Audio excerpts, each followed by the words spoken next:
Hi, everyone. Welcome to another episode of Couple Conversations. I am excited to have a first.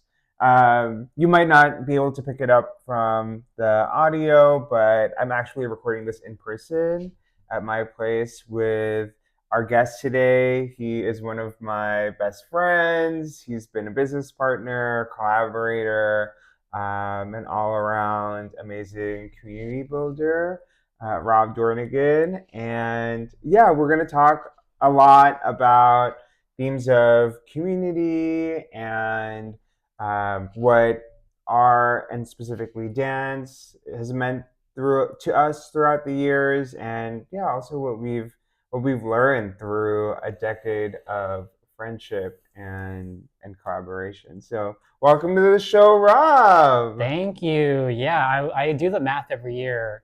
I think we're like getting close to 15 years of friendship, Wow. which is wild, man, which is wild. So yeah, very much over a decade now of being together, dude. Yeah. Yeah, So many versions of ourselves. I know. Yeah. When I think back to who I was and how you were and how much we've grown since we met each other, is we've been through lives together at this point, even though it's been a decade and change, but it can feel that way in Yeah. adulthood, I think.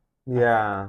Yeah. And for context, for folks who might not know of our friendship, we met through dance. So, flashback to 2010, Yeah. and I was teaching a dance class. It was my first time, being in my first year being an instructor, a dance instructor. Rob came to the class. I went to school with his brother, Yeah. so then I saw the family resemblance. And then, yeah, and around that time, there was just a lot of serendipitous things that occurred. Like the studio asked me to put together a dance crew. Hmm. So I was also part recruiting for potential members. And then, yeah, things kept like unfolding where I was artistic director and then passed the torch to Rob. And then we figured out, this is something that we can do. Yeah. Both have a studio and have a team. And I took a lead on the studio part with House of Movement. That was a hip hop studio for 8 years here in the city. Yeah. And then Rob took the lead with the dance team, creating Mint. That is a team that still exists today. And then, yeah, if you're seeing on the video, I felt very nostalgic preparing for the conversation. So I have our Mint sweater and the Ham hat. And yeah, it's been amazing to see, yeah, all of these things and to see where we are now. But yeah, what are some things that come up for you both when you think about that time, Yeah. and how would you describe that time period to people? Yeah, I think meeting you, forming these communities through dance, it's like we're just young kids too when you think about it, right? We're in our 30s now, right? Mm-hmm. But when you think about that time in our lives, we were very young. Like we were just kids. But we did some really cool things with those opportunities, right? We saw areas where we felt like we were natural and being ourselves, and we wanted to bring community to the passions that we had, whether it was teaching or forming, creating things with people or dance. I think to me, I would summarize that time as just like learning, just a lot of learning, growth. I know we're going to talk about it, but a lot of lessons and failures and relearning and optimizing and re-optimizing and failing again and then again and then again and you grow from that. And yeah, it was when I look back on that time of our lives, I really think that it really shaped me into the person I am today. It Mm. clearly shaped you into a lot of the community work that you do now with this podcast, with the work you do for Filipino Americans and mindfulness and all of that. So it has translated, and it has translated for Mm-hmm. me too in my work and everything that I'm aiming to accomplish with my passions and careers. So yeah, I just think of that time as the beginning, the genesis, I guess you could say, to all of the things that we are now. Yeah, yeah, for sure. I feel the same when I think of that time too, that I am super grateful that people believed in us Yeah. to mentor us, to give us the space to create, to fail, to iterate, to bounce back, that people were down for the vision and the Yeah. ride, including when I pitched the idea of House of Movement to you and Yeah. Kaylee. Um, and we're willing to learn and grow through the process in a place that felt fun and safe. And I think that Yeah. translated to this kind of magic in a bottle feeling that Mm-hmm. students had, because they also felt safe and fun, and Mm-hmm. that the environment was fun. So yeah, we'll get into, I'm sure, the tea and the lessons of it all. Yeah. But in general, that time was super helpful in figuring out what's important to me, what's important to you, um, and yeah, what type of leaders do we want to be? Yeah. Yeah, Yeah. The yeah. chapter. The chapter of our The lives, we chapter. like to call Yeah, it. and I guess for Dan specifically, because that is how we met. Mm-hmm. How what did dance mean to you in that time? Mm-hmm. Now, 15 years ago, almost, to what it means to you now. And are there other things that have that same type of effect for you in your life now? Yeah. I think when I reflect on dance, it was two things for me, two major things I think about. First was it was one of the first art forms that really helped me figure out communication as like an early adult. And we know art is expression, right? But then dance was like my way of communicating differently in like a new way. It helped me figure out more parts of myself, whether it was confidence or just how I would interpret the world, right? Through things I see or things I experience. And that came out through my dancing and through the things we created together as teams, as a studio. So that was the first thing I would say is just a new way of understanding communication. Because as we know, Mm, as people, we're constantly evolving communication. Like we have new ways of communicating. We have the ways of communicating has changed. There's some things that haven't changed but are like evolving too. So communication is the first thing. And then the second thing is we've already touched on this, but really marrying communication with community and using community as that entryway for how you choose to communicate, like through people, through understanding, through challenges, through common grounds, right? That's all part of community, both the good and the bad things, right? The things that I think have come out from understanding how positively understanding other people can mm, bring a community together. And we got to see that firsthand because of dance, like what it could do, the memories you create, the moments that you prepare for, whether it's opening a studio, hosting a certain class on a weekday or weeknight rather, or even gearing up for a show or competition and creating that through a community and mm, organization and communication with one another and understanding different personalities through all that and thoughts and emotions. Oh man, like it's wild. It was, I look at it more like, and I say this now with a lot of my work, but like we were in the people business first and foremost, yeah, right? It's yeah. wild. It's wild. So yeah, communication and community are the things that I learned in that early stage of like dance and what it meant to me. And nowadays that has translated to finding a community within the work that I do outside of dance. And Mm, um, for those, yeah, listening and hearing this and learning about who I am for the first time, I work in marketing, I work in advertising.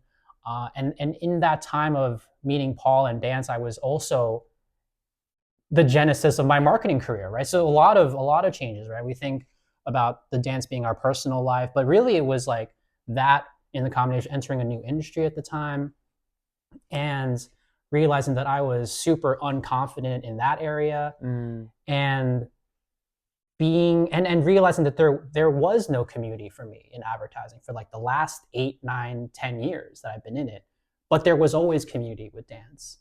And now I'm figuring out and bridging that gap between work and your full-time job, quote unquote, and realizing you can find community or build your own community or be a part of a community in your everyday life, 9 to 5, full-time, however you want to describe that. And so nowadays I'm figuring out how to translate that. And my way of giving community is by giving back through my personal experiences of the challenges I went through in my career with my work to the next generation, just like how we did that in dance. And we taught our lessons of what we knew, whether it's technical abilities or how to create things together. And we gave that to the next generation. And now that's growing in its own way. And so I'm doing that now. I founded a community. I call it advertising resource group called DirectStory.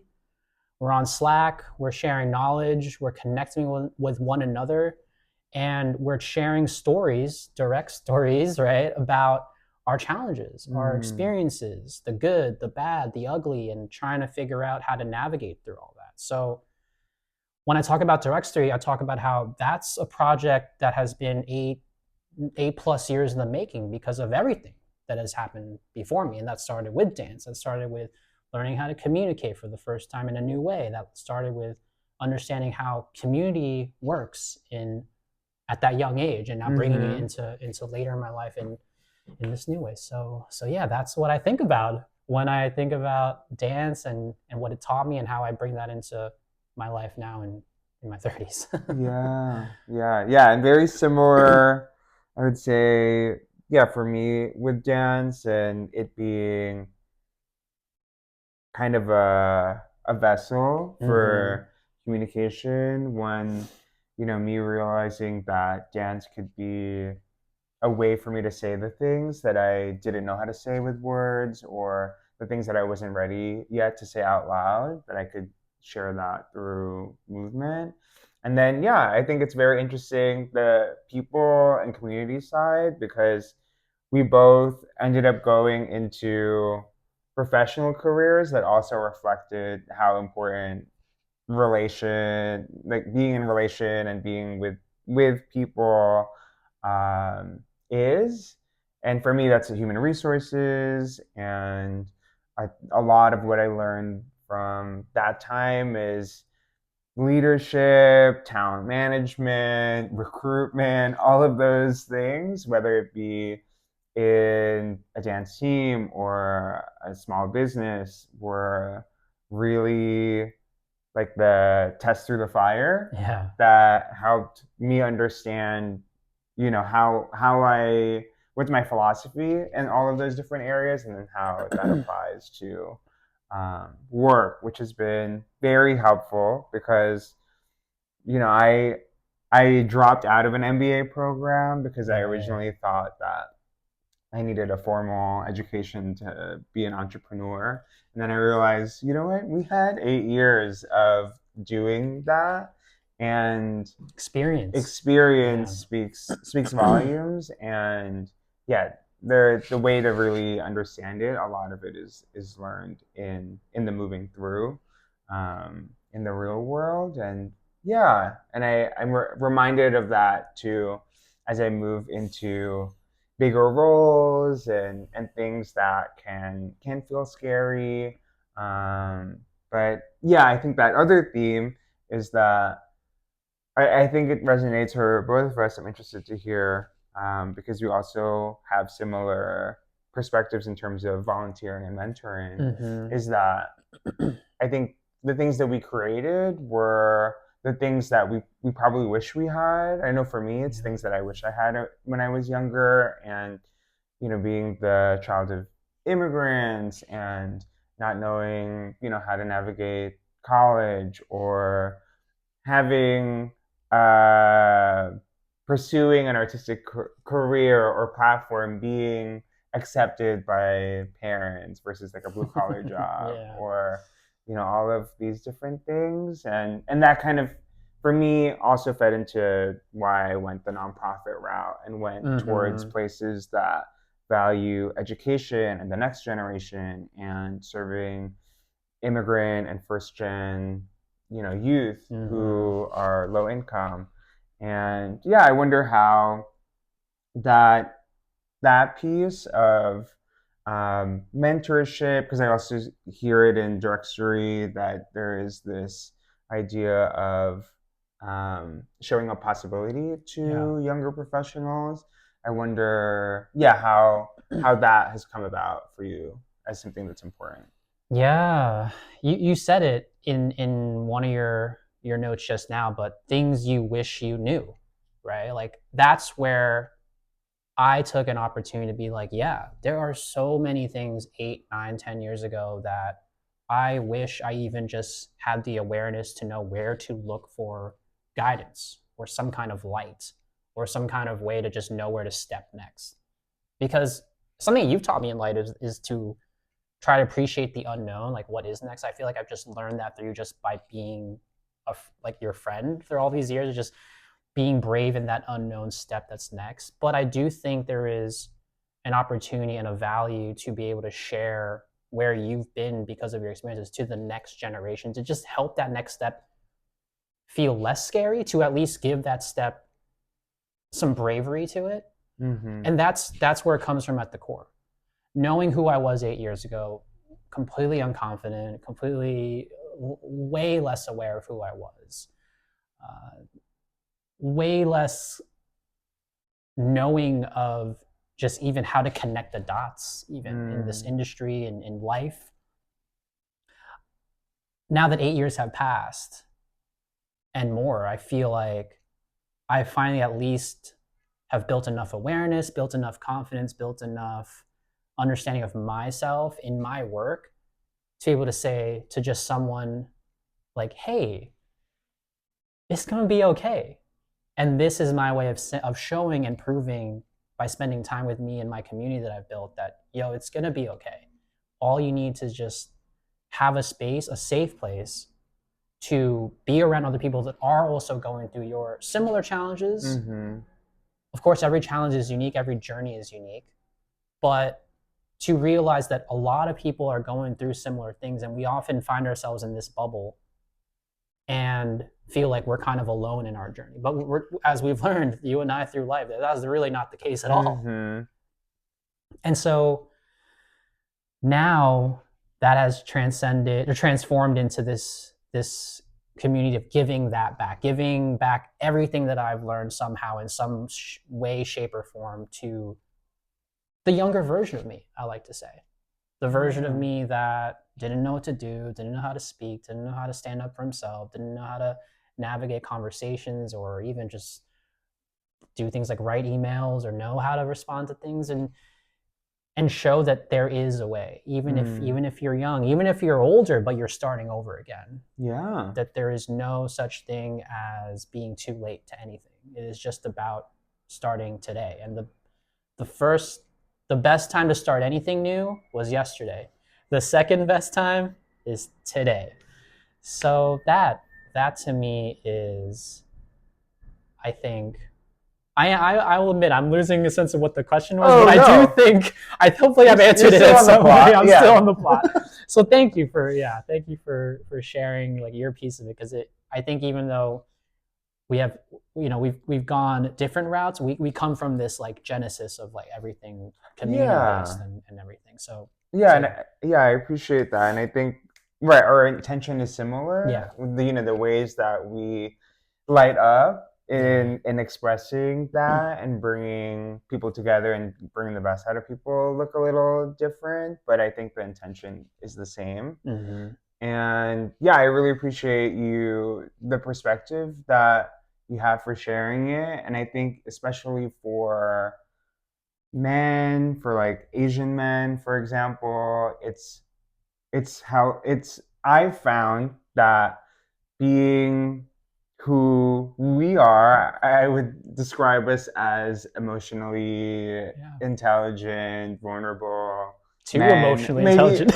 Maybe even speak for yourself. Yeah. But leading with an open heart and vulnerability, and not always thinking that I got here because of just me. because I'm so smart or I'm so X, Y, and Z. Just like acknowledging, oh, it actually took a lot of people who believed in me and gave me a little bit of their lessons that I am the embodiment of those things, and that I can also show to people that, especially in a world where you tell me you're in social or you're part of your work is in marketing, Yeah. you're only seeing, if you look at my Instagram or my LinkedIn, you're only seeing the highlight reel of who I am, but there's a lot of shadows that I have, everyone navigates, and a lot of big questions that lead to all of these different decision points that lead to what you see as one bullet on a resume, or etc., or one life event post, and peeling that back, finding ways that it feels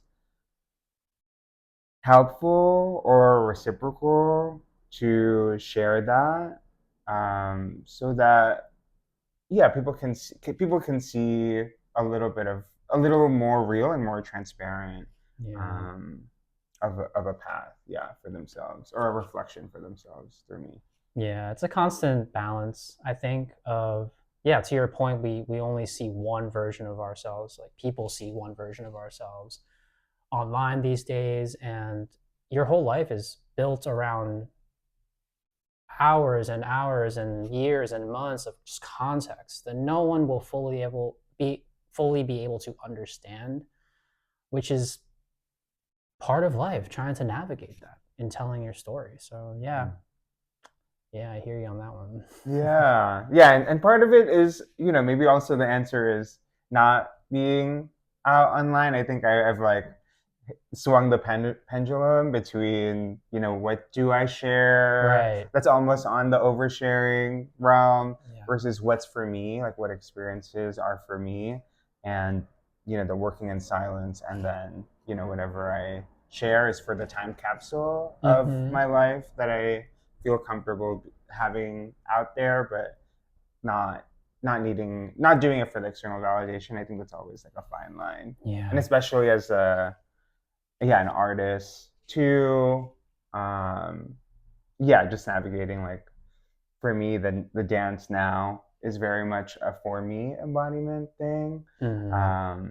But there is, like, a whisper sometimes I get of wanting to perform again or do something that is more, for like public consumption. But I'm still trying to figure out, for me, like, what does that look like that feels good, versus what we did in the past, for example, that might have felt like, oh, I'm doing it for a trophy at a competition, or I'm doing it for the obligation of posting so that my class is out there and promoted. Yeah, being an artist in 2025 versus being an artist in, I don't know, even like 2005. Oh, worlds different. That's an entire new podcast. That's an entire new conversation. Yeah, but I wonder, for you, like, as somebody who is in marketing and has this Slack community, how do you navigate, what gets shared, where it gets shared, how much to share? Yeah, it's tough because, like you, you probably consider yourself this, but multi-hyphen, I think, is a word, a term that I've come across in recent years, because I've always been having a difficult time trying to pinpoint, like, who am I as an artist, as a person, like, what do I share, what do I don't share. So being multi-hyphen has its pros and cons. People look at us, oh my gosh, like, you guys are multi-talented. I think that comes from, part of our heritage is we are talented people. So if you're listening and you're Filipino, you know what I'm talking about. But yeah, it's like trying to figure out, okay, what side of myself do I want to just focus on, like, today, right now, in the moment, and then how do I just develop that somehow? And lately, it's been this voice of giving back, right? This voice of being a mentor, being a coach, being a connector of sorts to the people around me in my circles, communities, whatever that may be. So that's who I've been trying to establish in recent months and years Mm. is that side of me. And then picking platforms that hopefully help you echo that as much as possible. For Mm. me lately, that's been LinkedIn, as you guys know. It's just the place I feel like that particular message of whether it's coaching or mentoring or sharing that work life experience balance, Mm-hmm. at least lately has been resonating the best there. So that's kind of what we all have to figure out as artists, Yeah. as people, as people that just have a voice. Where is that gonna be amplified to the best of our abilities? Whether you're a writer, you're on Substack, or you're a creator with things, and you're on Instagram or TikTok, right? You just Mm-hmm. take it from someone who's in marketing. Like that is the biggest challenge of today's day and age when it comes to how do you to your question, like how do you figure Yeah. out which thing do you focus on, and how do you do it? Mm-hmm. Yeah, thanks for it's very helpful to hear your thought process behind it. Mm-hmm. I feel like I'm still in a review phase of it. I think for me, longer format things feel a little better because for me, I'm very much a storyteller and I need some time and some of the themes I pull from, different timelines. I think of things in a somewhat nonlinear, Yeah. artsy type of way. So things like Substack and the podcast and working on, longer format things in the background, like writings have felt good. But who knows? I think there's a part of me that also, is very intrigued by your presence on LinkedIn and thinking how to, Mm-hmm. incorporate that. Or there's a part of me that is intrigued by long format storytelling like on YouTube and what Mm-hmm. that would mean. So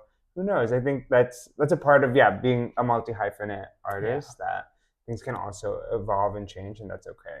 That's good. Yes. Yes. Yes. Yeah, and then just some. I mean, we could literally, and we probably have, sit here for hours and We talk can. about I these know. things. Yeah. But I think, yeah, two things that come to mind. One, in the process, like you've probably heard in the beginning of the conversation, in the process of understanding community and our voice, that also includes, you know, hard lessons, mistakes, pivoting, all of those Mm. different themes. And what have been your, biggest takeaways and lessons learned from those times when you had to start all over again Mm-hmm. or reevaluate who you are? Yeah, I think the biggest one for me, especially transitioning into my 30s, is really, really doubling down on listening to people, listening to the world, listening and being aware of data points. And I look at data points not like the traditional sense, like numbers and figures, but just like everything to me is like a data point about Mm. yourself, about the world, about life.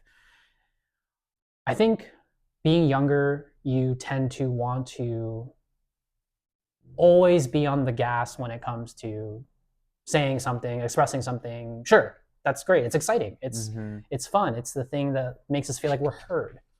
But I think for me, I could have used more of that, listening more to other people, listening more to my thoughts and examining them more, listening Mm. to the whispers of whatever, the universe, God, whatever you believe in, to just like be more patient and still in that listening.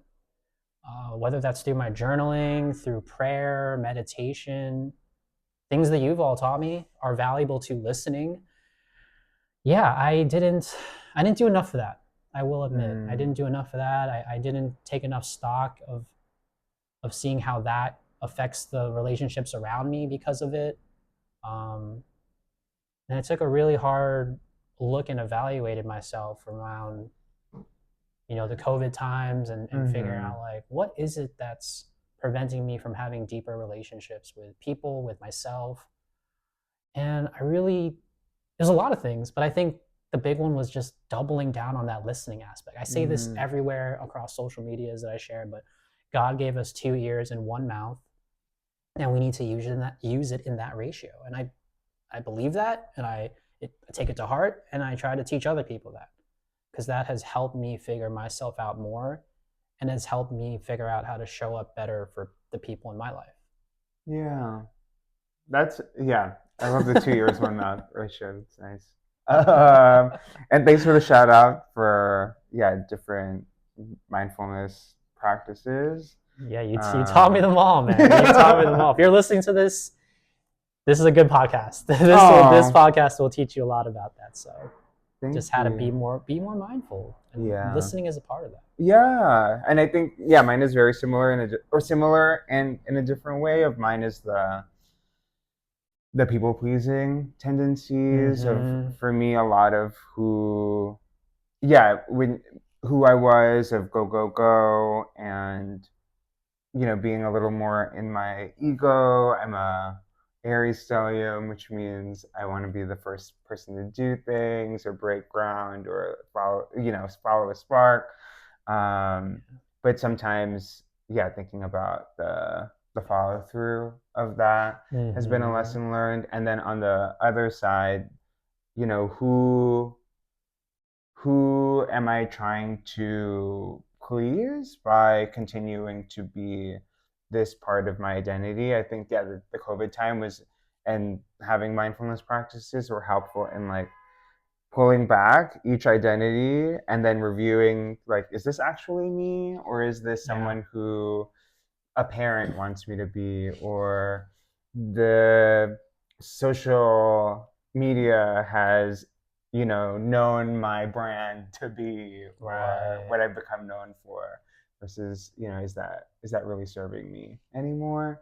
And yeah, and that's a continuous process. So yeah, having a mindfulness process is definitely helpful for all of that. And there's a phrase that I wrote down. We both have a journaling practice, Mm-hmm. and there's a phrase that I wrote down journaling before we talk, that I think there's also, because we're community builders, part of that means that some relationships will fall through the wayside for various different reasons.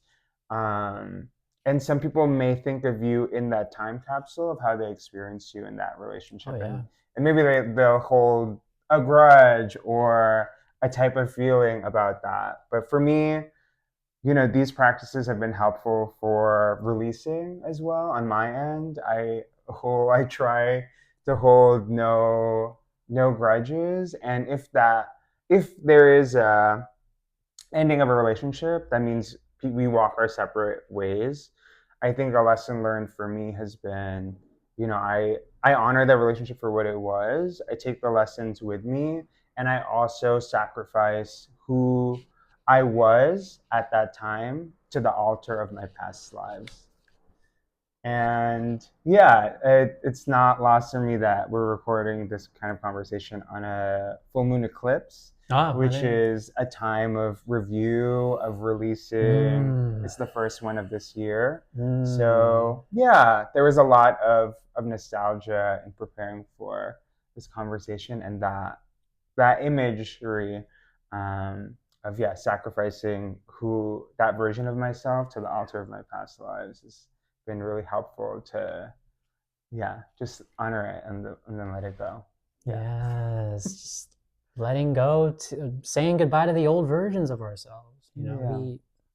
We don't realize that when we're younger, that there are going to be many versions of you from now until whenever the end of time, I guess you could say. I Not to be guess. dramatic about it, but yeah, it is. There will be many versions of you, and it's really, I agree wholeheartedly that it is about like laying to rest. That like let's say you looked at yourself like outside of yourself Mm-hmm. and being like,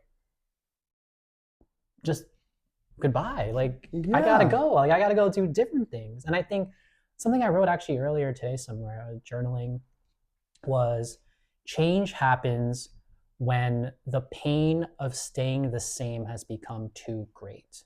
Mm-hmm. And I think for me, when I hear you speak about change and growth and learning from failures, that's what I think about for myself. That the universe, God keeps, you taught me this too, but keeps knocking. and the knocks get louder and louder until you choose to answer that knock.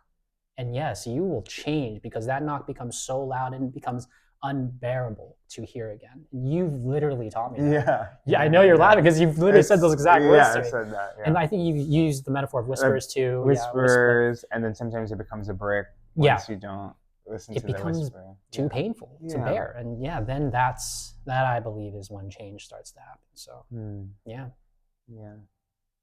Moment of silence for our past selves. Thank you. That's all. Today's the. Yesterday and today is the full moon eclipse. Oh, I didn't realize. Okay. Yeah, and it's in, I think, Virgo, which is like the time of reveal and things like that. Yeah. Good timing for the conversation today, then. Yeah. And then to wrap things up in a way that feels good, is there a lesson? I think there have been a ton of lessons that we've already shared, but is there one that you would want the folks listening to this conversation to keep in mind as they leave the conversation? And then after that, is there anything that you would want to invite people to stay connected?